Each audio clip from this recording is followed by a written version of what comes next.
What you're basically talking about is a person who has died being resurrected to live, to betray people for 4 to 5 years of their life. The SDS since 1968 had facilitated an undercover system whereby you were adopted the persona of a recently deceased child.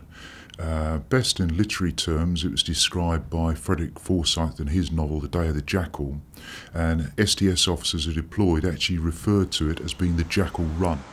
We went along, all of us, when we were deployed, to St Catherine's House in London, where they kept the register of births, deaths and marriages. You actually go to the death binders, which are actually great big sort of official binders that you sort of find in an old dusty library, so the equivalent of, and you start to go through there, and what you're looking for is a child who died and they're of a certain age, but you actually do it in reverse. You find a death certificate first, and then what happens is you then marry it up with a birth certificate. You then have to create this legend about the child. Now what you do is you find out where the child was born, and what you try to do is you work out if that can be blended into your own background.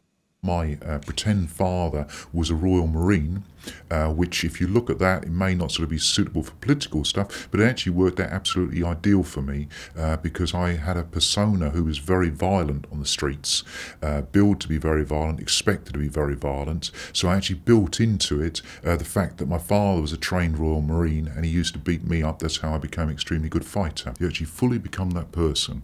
You go back to the house where the child was born in, and obviously unfortunately probably died in there, to get a feeling for the background and just notice anything that really, if somebody else came from there, you'd actually be fully aware of what there was there. Basically, I justified it because the other 10 SDS officers at the time all did exactly the same.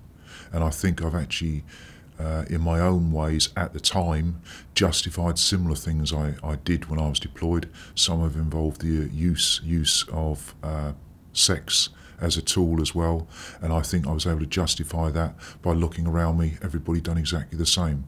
Whether or not that's morally justified to this day, that's some of the problems I now face myself. If the public actually really wants to make an informed decision on this issue, they really have to think very carefully.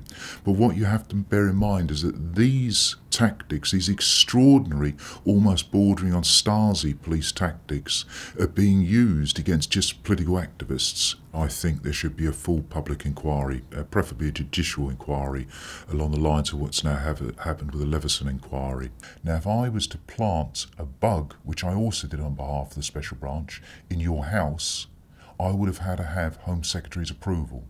The irony is, me as an undercover officer, I actually spent 4 years living, betraying people, and the only authority I actually needed for that was a police superintendent. If you go in a cemetery, and say for example, if you were now to walk across the grave of somebody you didn't know, I'm very hopeful to anybody who's actually watching this would actually have a sort of a pang as they were doing it. And I think that's about the easiest way as what I could equate it.